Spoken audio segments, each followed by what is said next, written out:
I was at risk of organ damage to my kidneys and brain, but I still wasn't dead enough for an exception for the abortion care in Texas.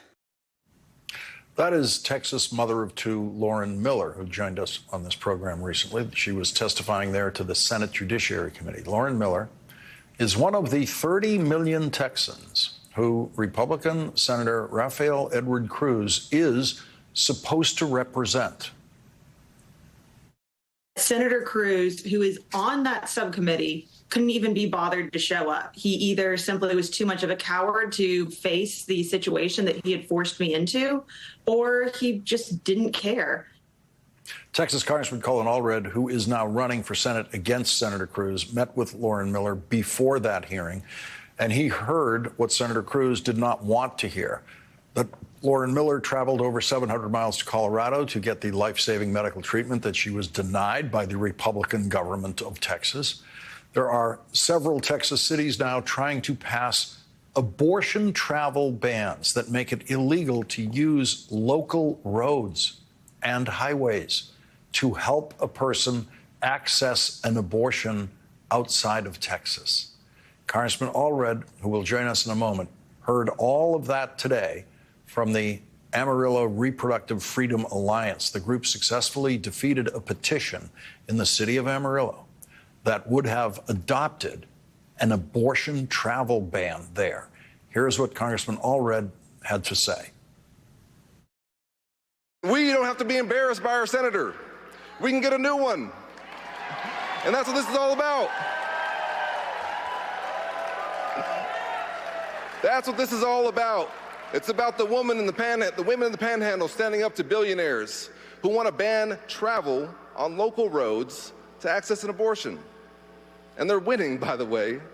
And it's about the mother of two who has a much wanted and much prayed for third pregnancy, and who gets the news that we all hope we don't get. The pregnancy is not viable. The baby's not going to make it. And she now has to make one of the most heartbreaking decisions that any person will ever be faced with. And because of extremists like Ted Cruz, she can't get the care that she needs close to home. So she has to flee our state under threat of criminal prosecution. That's not my Texas. In my Texas, we believe in freedom. We believe in the freedom to make your own health care decisions, including access to an abortion. Joining us now, Democratic Congressman from Texas, Colin Allred. He is a Democratic nominee running for the United States Senate in Texas against Senator Cruz. Thank you very much for joining us tonight. You are part of our campaign here to convince viewers and voters to understand the importance of the Senate in our election. No matter who wins the presidency, it's incredibly important either way. But what we're also seeing here is that for the people of Texas, Ted Cruz does not seem to believe that he represents all of them. He certainly doesn't represent women who come to testify to him about the struggles that he has imposed on them. That's right. And thank you for having me on. And happy Juneteenth. It was a Texas holiday. Now it's a federal holiday. But, listen, Lauren Miller is an 8th-generation Texan. And she lives in my district. She lives not far from where I'm sitting right now. And she came to the Senate to tell her story. And just like with Amanda Zarowski, who we talked about a few months back, Lawrence, Ted Cruz, who's on that committee, refused to hear her out, wouldn't even show her the basic respect of just sitting in the seat and hearing her tell her story. Because as you said, I don't think Ted Cruz does see himself as representing all 30 million of us as Texans, and he certainly doesn't want to take responsibility for the fact that his extreme policies, that this is the end point of it, that this is what it looks like when you pass an extreme abortion ban, and then you also have municipalities trying to say that folks can't travel through that municipality. This is what it looks like. It's a mother who gets the news that we all hope we don't get, that when she's hoping to welcome twins, that one of those babies is not going to make it, and it's killing her and the other one. And instead of being able to get a 15-minute procedure close to home, she has to go to Colorado, an 8th-generation Texan. And that's not who we are as Texans, and that's why on November 5th, we're going to get rid of Ted Cruz. The last time we had a travel ban in this country, it was a travel ban on the free movement of enslaved people to move both out of a state and across these states. As you said, Juneteenth today originated in Texas. What does it feel like to be in Texas for the people of Texas on this day?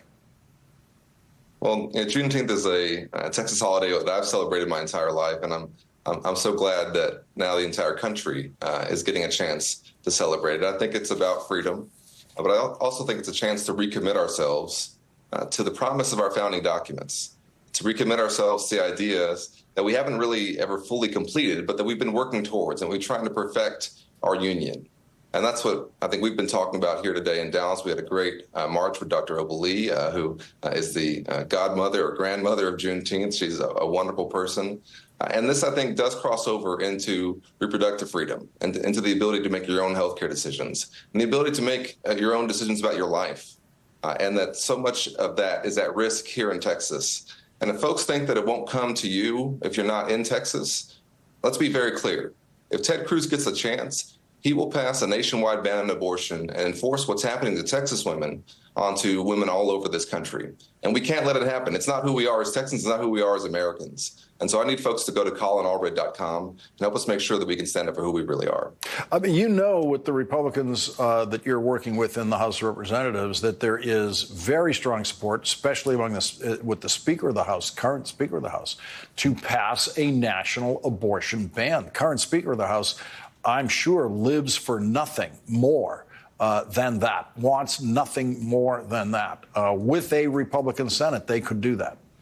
That's right. And, you know, they wouldn't stop there. We've seen them talking about, IVF, of course, and when you support these fetal personhood laws, which our Speaker has supported, he's a co-sponsor of that legislation, which Ted Cruz supported when he was running for president back in 2016. That means that IVF is no longer something that's going to be legal. They are openly talking about birth control.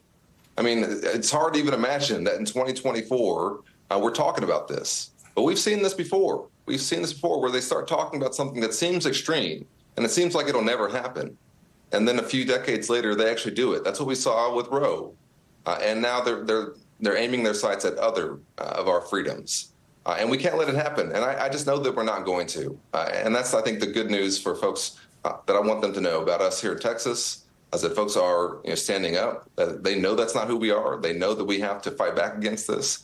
And I know all across the country, the biggest coalition that we have is a pro-democracy, pro-freedom coalition, one that fundamentally understands that those freedoms are at risk.